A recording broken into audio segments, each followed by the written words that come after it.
Good morning दोस्तों, Shri Ram coaching classes के YouTube channel पर आपका स्वागत है। अपन भारत के भौतिक विभाजन के बारे में चर्चा कर रहे थे और भारत के भौतिक विभाजन में अपन पढ़ रहे हैं प्रायद्वीपीय पठार। प्रायद्वीपीय पठार में अपन ने पठारों के बारे में, पठारों का वर्गीकरण देखा था। पठारों का वर्गीकरण देखा था। इसके बाद अगर देखें तो आज अपन पढ़ेंगे पश्चिमी घाट, यानी कि जो प्रायद्वीपीय पठार है उस प्रायद्वीपीय पठार के पश्चिम में जो पहाड़ियां हैं उनके बारे में अपन चर्चा करेंगे। यानी कि आज का अपना टॉपिक रहेगा पश्चिमी घाट।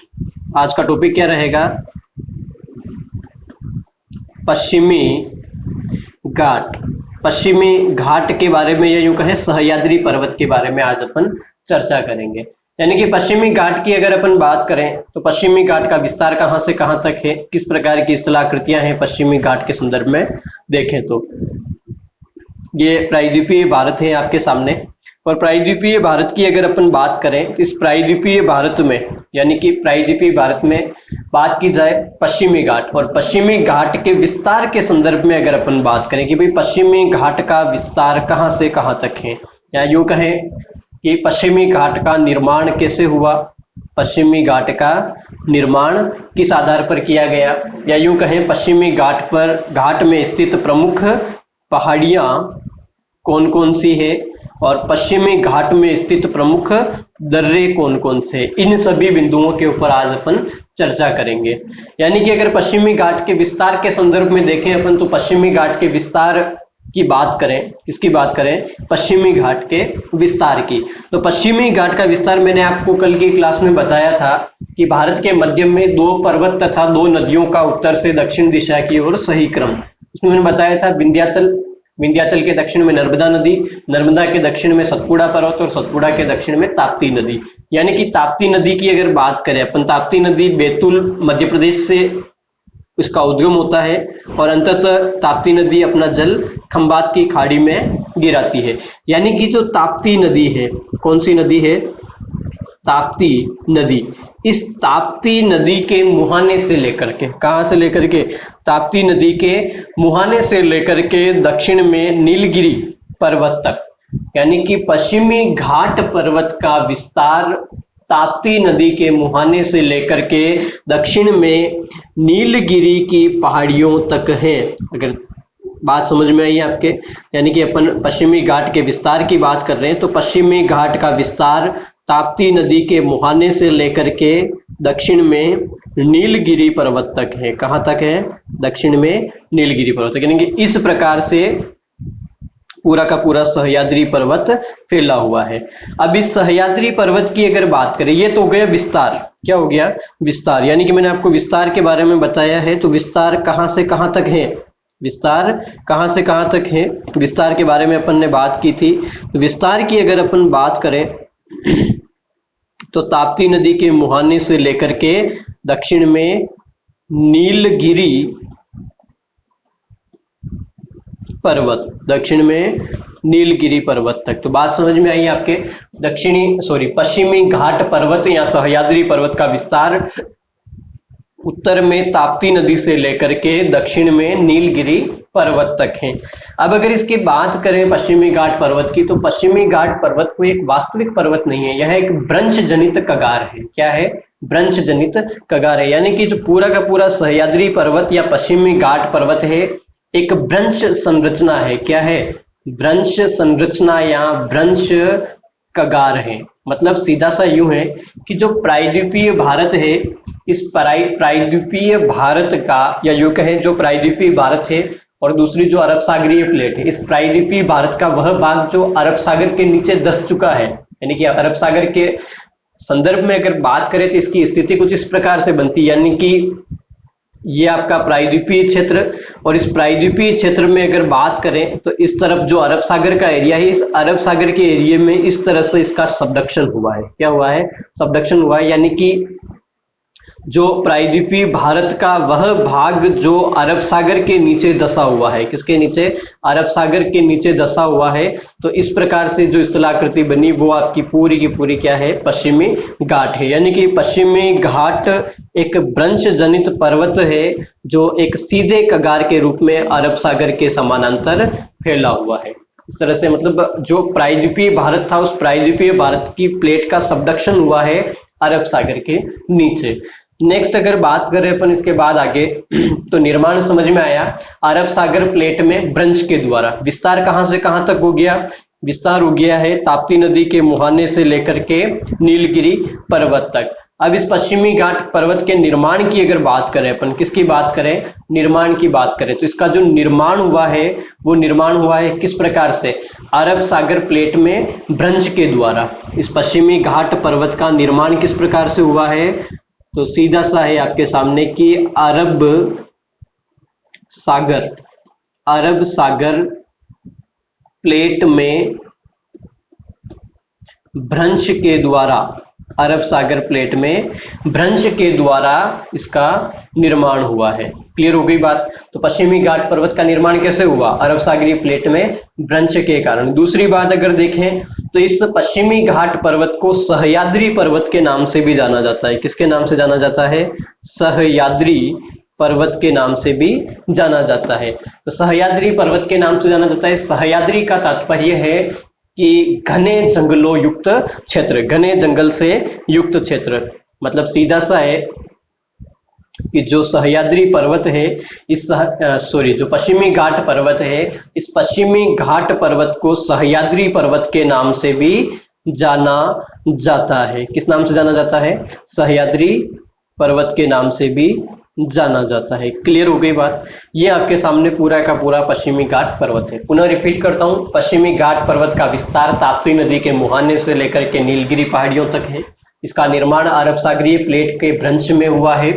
इसके सह्याद्री पर्वत के नाम से भी जाना जाता है। सह्याद्री से तात्पर्य है घने जंगल। सह्याद्री से क्या तात्पर्य है? घने जंगल, यानी कि घने जंगलों से युक्त क्षेत्र, घने जंगलों से युक्त क्षेत्र।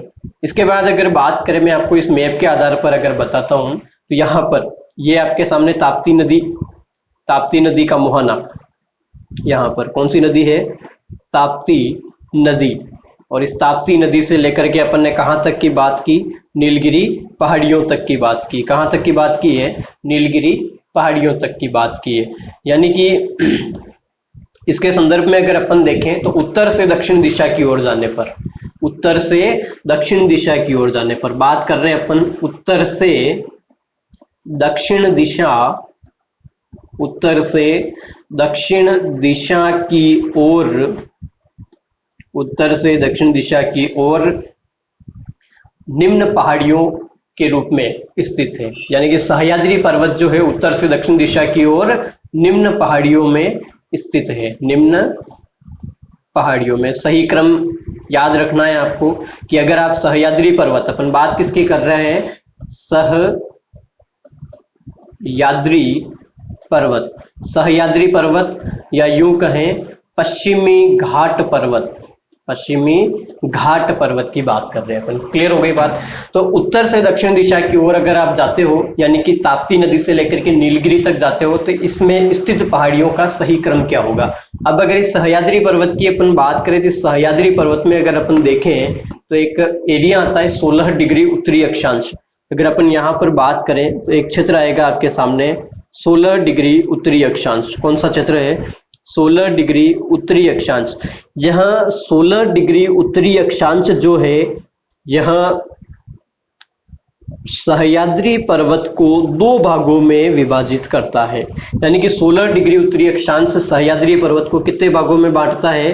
दो भागों में विभाजित करता है। कितने भागों में? दो भागों में। इस 16 डिग्री उत्तरी अक्षांश के उत्तर का भाग उत्तरी सह्याद्री तथा 16 डिग्री के दक्षिण का भाग जो है वो दक्षिणी सह्याद्री के नाम से जाना जाता है। और इसके बाद यहाँ पर नीलगिरी की पहाड़ियां है ही है, इसमें कोई आपत्ति नहीं है। नेक्स्ट अगर बात करें अपन, तो अब मैंने आपको यहाँ बताया कि 16 डिग्री उत्तरी अक्षांश जो है इसको दो भागों में विभाजित करती है। इस 16 डिग्री उत्तरी अक्षांश के उत्तर का जो भाग है वह कहलाता है आपके सामने उत्तरी सह्याद्री। क्या कहलाता है? उत्तरी सह्याद्री। और जो उत्तरी सह्याद्री है यह मुख्य रूप से महाराष्ट्र राज्य में फैला हुआ है। कहां पर फैला हुआ है? महाराष्ट्र में। और 16 डिग्री उत्तरी अक्षांश के दक्षिण का जो भाग है वह कहलाता है दक्षिणी सह्याद्री। क्या कहलाता है? दक्षिणी सह्याद्री, और दक्षिणी सह्याद्री स्थित है कर्नाटक में। कहाँ स्थित है? कर्नाटक में। दक्षिणी सह्याद्री कहाँ स्थित है? कर्नाटक राज्य में स्थित है। क्लियर हो गई बात? तो 16 डिग्री उत्तरी अक्षांश के आधार पर सह्याद्री पर्वत को दो भागों में विभाजित किया है। 16 डिग्री उत्तरी अक्षांश के उत्तर का भाग उत्तरी सह्याद्री जो मुख्य रूप से महाराष्ट्र में स्थित है। 16 डिग्री उत्तरी अक्षांश के दक्षिण का भाग जो है दक्षिणी सह्याद्री कहलाता है, जो मुख्य रूप से कर्नाटक राज्य में फैला हुआ है। और उसके बाद बात करें तो अंत में जो दक्षिणी पर्वतीय क्षेत्र है, उस दक्षिणी पर्वतीय क्षेत्र में यहां पर स्थित है आपका नीलगिरी पर्वत। कौन सा पर्वत स्थित है? नीलगिरी पर्वत। यानी कि जो दक्षिणी पर्वतीय क्षेत्र है उसमें कौन सा पर्वत आएगा? नीलगिरी पर्वत। यहां तक बात क्लियर हुई। इसके बाद अगर अपन आगे बात करें तो देखा जाए तो 16 डिग्री उत्तरी अक्षांश में, 16 डिग्री उत्तरी अक्षांश के उत्तर में जो सह्याद्री पर्वत है, इस सह्याद्री पर्वत की सर्वोच्च पर्वत चोटी, सह्याद्री पर्वत की सर्वोच्च पर्वत चोटी की अगर बात की जाए तो सह्याद्री पर्वत की सर्वोच्च पर्वत चोटी है कलसूबाई। कौन सी है? कलसूबाई। सह्याद्री पर्वत, उत्तरी सह्याद्री, सॉरी है ना, उत्तरी सह्याद्री पर्वत की सर्वोच्च पर्वत चोटी कौन सी है? कलसूबाई। और कलसूबाई जो है वह महाराष्ट्र में स्थित है। कहाँ स्थित है? महाराष्ट्र में। उत्तरी सह्याद्री की सर्वोच्च चोटी कलसूबाई, जिसकी औसत ऊंचाई 1646 मीटर है, 1646 मीटर। बात क्लियर हुई? तो उत्तरी सह्याद्री की सबसे ऊंची पर्वत चोटी कौन सी है? कलसूबाई। कहाँ स्थित है? तो महाराष्ट्र में स्थित है। इसके बाद बात करें तो इस उत्तरी सह्याद्री में एक और पर्वत चोटी स्थित है जिसका नाम है महाबलेश्वरम। कौन सी पर्वत चोटी है? महाबलेश्वरम।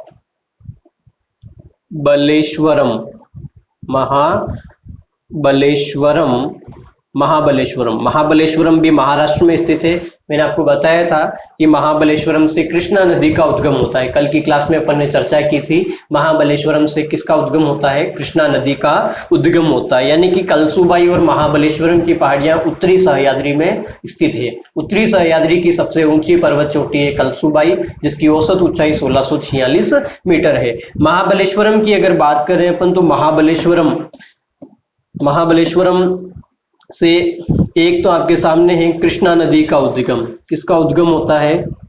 कृष्णा नदी, कृष्णा नदी का उद्गम होता है। और दूसरा अगर देखें अपन तो इस महाबलेश्वरम की पहाड़ी पर ही, महाबलेश्वरम की पहाड़ी पर ही भारतीय बादल अनुसंधान केंद्र स्थित है। क्या स्थित है? भारतीय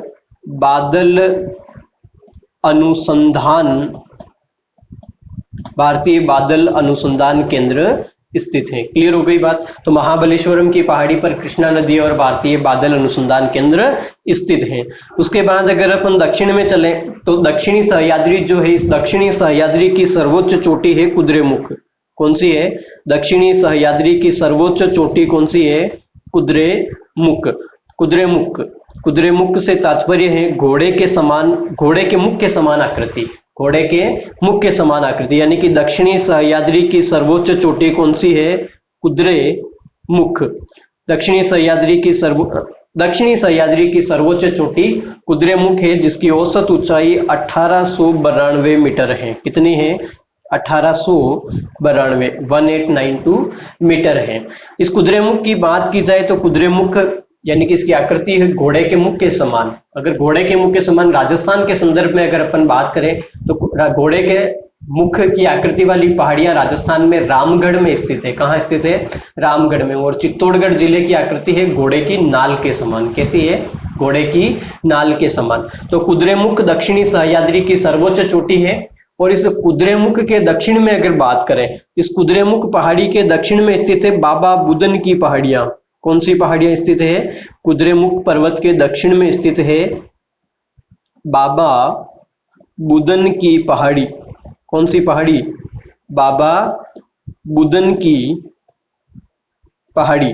बाबा बुदन की पहाड़ी। थोड़ा पॉइंटर गड़बड़ कर रहा है तो बाबा बुदन की पहाड़ी बोल के बता देता हूं मैं आपको। कुद्रेमुख के दक्षिण में स्थित है बाबा बुदन की पहाड़ी। और बाबा बुदन की पहाड़ी आपको पता ही है कॉफी उत्पादन के लिए प्रसिद्ध है। किसके लिए प्रसिद्ध है? कॉफी उत्पादन के लिए प्रसिद्ध है। कुद्रेमुख तथा बाबा बुदन की जो पहाड़ियां हैं यहाँ से हेमेटाइट किस्म के लोहे का भी उत्पादन या उत्खनन किया जाता है। तो दोनों को आप याद रखना। बाबा बुदन की पहाड़ी कॉफी उत्पादन के लिए प्रसिद्ध है तथा कुद्रेमुख तथा बाबा बुदन की पहाड़ी क्षेत्र से हेमेटाइट किस्म का लौह अयस्क का उत्खनन किया जाता है। क्लियर हुई बात? तो ये कुछ प्रमुख पहाड़ियां हुई। इसके बाद नेक्स्ट चर्चा करते हैं। इससे पहले मैं पुनः रिपीट करता हूं कि पश्चिमी घाट पर्वत का विस्तार ताप्ती नदी के मुहाने से लेकर के नीलगिरी पर्वत तक है। 16 डिग्री उत्तरी अक्षांश सह्याद्री पर्वत या पश्चिमी घाट को दो भागों में विभाजित करती है। 16 डिग्री के उत्तर का भाग उत्तरी सह्याद्री जिसकी सर्वोच्च चोटी कलसूबाई है। इसी पर स्थित दूसरी पहाड़ी महाबलेश्वरम की पहाड़ी है जहां से कृष्णा नदी का उद्गम होता है तथा भारतीय बादल अनुसंधान केंद्र स्थित है। 16 डिग्री उत्तरी अक्षांश के दक्षिण में स्थित भाग दक्षिणी सह्याद्री कहलाता है, जो मुख्य रूप से कर्नाटक राज्य में स्थित है। दक्षिणी सह्याद्री की सर्वोच्च चोटी कुद्रेमुख है जिसकी औसत ऊंचाई 1892 मीटर है। कुद्रेमुख के दक्षिण में बाबा बुदन की पहाड़ियां स्थित है और बाबा बुदन की पहाड़ियों से कॉफी का उत्पादन किया जाता है या कॉफी की खेती की जाती है। कुद्रेमुख तथा बाबा बुदन की पहाड़ियों से लौह अयस्क का उत्खनन भी किया जाता है। कुद्रेमुख की आकृति घोड़े के मुख के समान है। राजस्थान में घोड़े के मुख के समान आकृतियां रामगढ़ में स्थित हैं, जबकि चित्तौड़गढ़ जिले की आकृति घोड़े की नाल के समान है। ये कुछ मोटी मोटी चीजें अपने सामने आती है। इसके बाद बात करें, इसके दक्षिण में स्थित है अपने नीलगिरी पर्वत। अगर नीलगिरी पर्वत की अपन बात करें, किसकी बात करें? नीलगिरी पर्वत की अगर बात करें मैं एक बार पुनः यहाँ पर ड्रॉ कर देता हूं। यहाँ उत्तरी सह्याद्री, फिर आपके सामने ये आता है 16 डिग्री नॉर्थ। 16 डिग्री नॉर्थ के बाद दक्षिणी सह्याद्री और दक्षिणी सह्याद्री के बाद अगर अपन बात करें तो यहाँ पर स्थित है आपके बाबा बुदन की पहाड़ियां। कौन सी पहाड़ियां? बाबा कुद्रेमुख के बाद बाबा बुदन की पहाड़ी और बाबा बुदन की पहाड़ियों के बाद शुरू हो जाएगी आपके नीलगिरी पर्वत। कौन सा पर्वत? नीलगिरी पर्वत। और नीलगिरी पर्वत के दक्षिण में अगर अपन चलते हैं तो यहाँ पर आ जाएगी इलायची की पहाड़ियां। कौन सी आ जाएगी? इलायची। और इस तरफ का जो एरिया है यहाँ पर आ जाएगी पालनी की पहाड़ियां। यानी कि जो बाबा बुदन की पहाड़ी है उसके दक्षिण में अगर अपन चलते तो वहां पर्वतों की एक गिठान या भौगोलिक ग्रंथि देखने को मिलती है। उन भौगोलिक ग्रंथियों में अगर अपन बात करें, अगर इस भौगोलिक ग्रंथि की अगर अपन बात करें, ये है आपके सामने कौन सी पहाड़ी? बाबा बुदन की पहाड़ी। और बाबा बुदन की पहाड़ी के दक्षिण में अगर बात करें तो यहां पर स्थित है कौन सा पर्वत? नीलगिरी पर्वत। इस नीलगिरी पर्वत की बात की जाए तो नीलगिरी पर्वत की सर्वोच्च चोटी है अन्नामलाई। कौन सी है? अन्नामलाई। नीलगिरी पर्वत की सर्वोच्च चोटी, सॉरी नीलगिरी पर्वत की सर्वोच्च चोटी नहीं, अन्नामलाई इसके दक्षिण में स्थित है। इसके दक्षिण में स्थित है अन्नामलाई की पहाड़ी। कौन सी पहाड़ी? अन्नामलाई की पहाड़ी। और उसके बाद स्थित है कार्डामम की या इलायची की पहाड़ियां। ये पहाड़ी है आपके सामने कौन सी? पालनी की पहाड़ी। कौन सी पहाड़ी है? पालनी की पहाड़ी। और दक्षिण में स्थित है यहाँ पर कार्डामम या इलायची की पहाड़ी। कौन सी पहाड़ी? इलायची की पहाड़ियां या कार्डामम हिल्स। उसके बाद अगर देखा जाए तो नीलगिरी के दक्षिण में स्थित है यहाँ पर कौन सी पहाड़ी?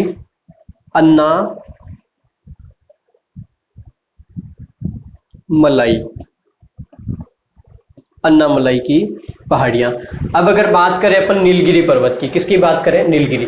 तो नीलगिरी पर्वत जो है यहाँ पश्चिमी घाट तथा पूर्वी घाट को जोड़ने का काम करता है। यानी कि नीलगिरी पर्वत पर पश्चिमी घाट तथा पूर्वी घाट का क्या है? यह एक मिलन बिंदु है। और नीलगिरी पर्वत की अगर बात करें अपन तो नीलगिरी पर्वत की सबसे ऊंची पर्वत चोटी है दोदा बेटा। कौन सी है? दोदा बेटा। यानी कि ये जो नीलगिरी पर्वत है, इस नीलगिरी पर्वत पर स्थित सर्वोच्च पर्वत चोटी है जिसका नाम है दोदा बेटा। क्या नाम है? दोदा बेटा। तो नीलगिरी पर्वत की अपन बात करें तो नीलगिरी पर्वत की सर्वोच्च चोटी है जिसका क्या नाम है? दोदा बेटा। कई जगह डोडा बेटा भी लिखा हुआ मिलता है। डोडा बेटा की औसत ऊंचाई है 2637 2637 मीटर। यह दक्षिण भारत की सेकंड लार्जेस्ट पर्वत चोटी है। यानी कि दक्षिण भारत की दूसरी सर्वोच्च चोटी है दोदा बेटा। तमिलनाडु राज्य में आती है। किस राज्य में है यह? तमिलनाडु राज्य में है तथा दोदा बेटा दक्षिण भारत की दूसरी सबसे ऊंची या सेकंड लार्जेस्ट पर्वत चोटी है दोदा बेटा। अब दोदा बेटा के बाद अगर अपन बात करें तो इस नीलगिरी पर्वत में सागवान वृक्ष की अधिकता है। किसकी अधिकता है? सागवान वृक्ष की अधिकता है। उसके बाद देखा जाए तो यहाँ पर नीलगिरी पर्वत पर ही एक टूरिस्ट या पर्यटन केंद्र स्थित है जिसका नाम है ऊटी। कौन सा है? ऊटी या उटक मंगलम या ऊटी एक पर्यटन स्थल स्थित है नीलगिरी पर्वत के ऊपर। और उस नीलगिरी पर्वत के क्षेत्र में पूर्वी घाट तथा पश्चिमी घाट का मिलन होता है। नेक्स्ट बात करें तो यहाँ पर्वत जैव विविधता की दृष्टि से बहुत ही संवेदनशील एरिया है। भारत में अगर देखा जाए तो यह एक हॉट स्पॉट है। क्या है? हॉट स्पॉट या जैव मंडल संरक्षित क्षेत्र है। नेक्स्ट अगर बात करें अपन तो नीलगिरी और अन्नामलाई के बीच में एक दर्रा स्थित है। नीलगिरी पर्वत और अन्नामलाई के बीच में एक दर्रा पासेज स्थित है। इस दर्रे का नाम है पाल घाट। कौन सा दर्रा है? पाल घाट दर्रा। यानी कि पाल घाट दर्रा नीलगिरी पर्वत तथा अन्नामलाई पर्वत को अलग करता है। दोनों पर्वतों के बीच में कौन सा दर्रा है? पाल घाट दर्रा। उसके बाद अन्नामलाई की बात की जाए तो अन्नामलाई पर्वत की सर्वोच्च चोटी किसकी? इस अन्नामलाई पर्वत की अगर अपन बात करें तो अन्नामलाई पर्वत की सर्वोच्च चोटी, अन्नामलाई पर्वत की सर्वोच्च चोटी की बात करें तो सर्वोच्च चोटी है अनाईमुडी। कौन सी है? अनाईमुडी। अन्नामलाई पर्वत की सर्वोच्च चोटी कौन सी है? अनाईमुडी, जिसकी औसत ऊंचाई 2695 मीटर है। 2695 मीटर इसकी औसत ऊंचाई है। केरल राज्य में है। यह किस राज्य में है? केरल राज्य में है। फिर अन्नामलाई के दक्षिण में अपन चले तो अन्नामलाई के दक्षिण में इलायची की पहाड़ियां स्थित हैं और इस इलायची की पहाड़ी को अपन कह सकते हैं यहाँ भारत की दक्षिणतम पहाड़ियां। इसके बाद अगस्तमलई की पहाड़ियां भी, लेकिन इलायची की पहाड़ियां भारत की दक्षिणतम पहाड़ियां मानी जाती है। फिर अन्नामलाई जो है, इस अन्नामलाई और इलायची की जो पहाड़ियां हैं इनके बीच में एक दर्रा स्थित है। इस दर्रे का नाम है सिनगेप या सिनकोट दर्रा। कौन सा दर्रा? सिनकोट दर्रा। सिनकोट या सेनकोट दर्रा स्थित है। मैं एक बार पुनः रिपीट करता हूं कि बाबा बुदन की पहाड़ियों के दक्षिण में अगर अपन चलते हैं तो दक्षिणी घाट की पहाड़ियां प्रारंभ होगी, जिसमें नीलगिरी पर्वत के बारे में अपन ने चर्चा की। नीलगिरी पर्वत जो है एक भौगोलिक ग्रंथि के रूप में अस्तित्व में है। नीलगिरी पर्वत पश्चिमी घाट तथा पूर्वी घाट का मिलन बिंदु है। नीलगिरी पर्वत की सबसे ऊंची पर्वत चोटी है दोदा बेटा, जिसकी औसत ऊंचाई है 2637 मीटर, तमिलनाडु राज्य में स्थित है तथा दोदा बेटा भारत की दूसरी सर्वोच्च पर्वत चोटी है। नीलगिरी पर्वत के दक्षिण में अन्नामलाई पर्वत स्थित है। इस अन्नामलाई पर्वत तथा नीलगिरी के मध्य पाल घाट दर्रा स्थित है। फिर देखा जाए अन्नामलाई की पहाड़ी तो अन्नामलाई की पहाड़ी की सर्वोच्च पर्वत चोटी है अनाईमुडी 2695 मीटर, जो दक्षिण भारत की लार्जेस्ट या दक्षिण भारत की सबसे ऊंची पर्वत चोटी है। अन्नामलाई के दक्षिण में अपन चलते हैं तो इलायची की पहाड़ियां आती है या कार्डामम हिल्स। तो इलायची की पहाड़ी तथा अन्नामलाई की पहाड़ी के मध्य सेनकोट या सिनकोट दर्रा स्थित है। इलायची की पहाड़ियां भारत की दक्षिणतम पहाड़ियां हैं। क्लियर हो गई बात? ये नीलगिरी पर्वत और उसके संदर्भ में प्रमुख जानकारी हुई। तो आपको याद रखना है एक तो कि दोदा बेटा कहाँ स्थित है? नीलगिरी पर्वत पर। कहां पर है? नीलगिरी की सर्वोच्च चोटी है दोदा बेटा। ऊटी जो पर्यटन स्थल है वो कहां पर है? नीलगिरी पर्वत पर है। अन्नाईमुडी अन्नामलाई पर्वत पर है जो दक्षिण भारत की सबसे ऊंची पर्वत चोटी है। तथा भारत की दक्षिणतम पहाड़ी कौन सी है? इलायची की पहाड़ियां। इसी क्षेत्र में ब्रह्मगिरी की पहाड़ियां भी आती है। नीलगिरी पर्वत के निकटवर्ती क्षेत्र में ब्रह्मगिरी की पहाड़ियां, जहां से कावेरी नदी का उद्गम होता है। केरल राज्य कावेरी नदी का उद्गम होता है। नेक्स्ट इसके बाद अगर बात करें अपन पश्चिमी घाट के प्रमुख दर्रों की, किसकी बात करें? पश्चिमी घाट के प्रमुख दर्रे। तो पश्चिमी घाट के प्रमुख दर्रों के बारे में अगर अपन बात करें तो ये यहाँ पर इस तरह से मैंने आपको बताया था। पश्चिमी घाट की स्थलाकृति कुछ इस प्रकार से बनती है। पश्चिमी घाट या यूं कहें सह्याद्री पर्वत। इस सह्याद्री पर्वत के संदर्भ में अपन देखें तो यहाँ पर मुख्य रूप से पश्चिमी घाट में 4 दर्रे स्थित हैं। कितने दर्रे हैं? पश्चिमी घाट के प्रमुख दर्रे, पश्चिमी घाट के प्रमुख दर्रे, और पश्चिमी घाट में प्रमुख रूप से अगर देखा जाए तो 4 दर्रे हैं। कितने दर्रे हैं? 4 दर्रे हैं। उन 4 दर्रों की अगर अपन बात करें तो कौन कौन से हैं 4 दर्रे? तो एक तो है आपके सामने थाल घाट। कौन सा दर्रा है? थाल घाट। थाल घाट के बाद अगर देखा जाए तो दूसरा है भोर घाट। थाल घाट, भोर घाट, भोर घाट के बाद आएगा आपका पाल घाट, और पाल घाट के बाद अगर देखा जाए तो सेनकोट दर्रा। कौन सा है? सेनकोट दर्रा। पाल घाट दर्रा, थाल घाट दर्रा, भोर घाट दर्रा, पाल घाट दर्रा और सेनकोट दर्रा, ये प्रमुख 4 दर्रे हैं उत्तर से दक्षिण दिशा की ओर। अब इस नक्शे में अपन देखें कहां कहां पर कौन कौन से दर्रे हैं। तो अगर बात करें अपन तो यहाँ पर एक शहर स्थित है जिसका नाम है मुंबई। कौन सा शहर है? मुंबई। थोड़ा ऊपर ज्यादा हो गया है, यहाँ बना देता हूँ।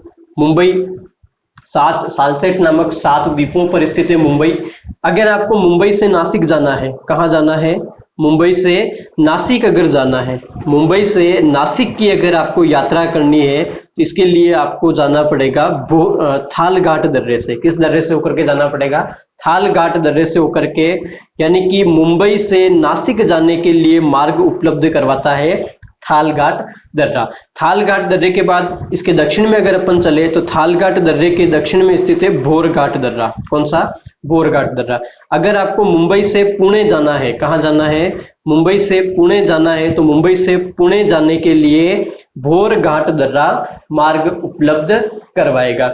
इसके दक्षिण में अगर अपन चलते हैं तो मैंने आपको बताया था कि जो नीलगिरी पर्वत तथा अन्नामलाई पर्वत, कौन सा? नीलगिरी पर्वत, और दूसरा कौन सा है? अन्नामलाई पर्वत। तो नीलगिरी पर्वत तथा अन्नामलाई पर्वतों के बीच में एक दर्रा स्थित है और इस दर्रे का नाम है आपके सामने पाल घाट दर्रा। कौन सा दर्रा? पाल घाट दर्रा। यहाँ पाल घाट दर्रा जो है कोची से कोयम्बटूर जाने के लिए मार्ग उपलब्ध करवाता है। कहां से कहां तक? अगर आपको कोची से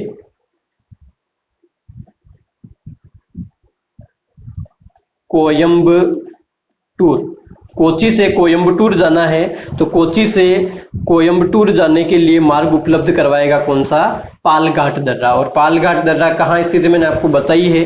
तो एक तरफ तो है कौन सा? आपके नीलगिरी पर्वत, और दूसरी तरफ है कौन सा? अन्नामलाई। नीलगिरी और अन्नामलाई पर्वत के बीच में स्थित है पाल घाट दर्रा। और पाल घाट दर्रे के दक्षिण में अगर आप चलते हो तो यहाँ पर जो दक्षिण का एरिया है वहां पर स्थित है नंबर 4 आपका सेनकोट दर्रा। इस सेनकोट दर्रे की अगर अपन बात करें तो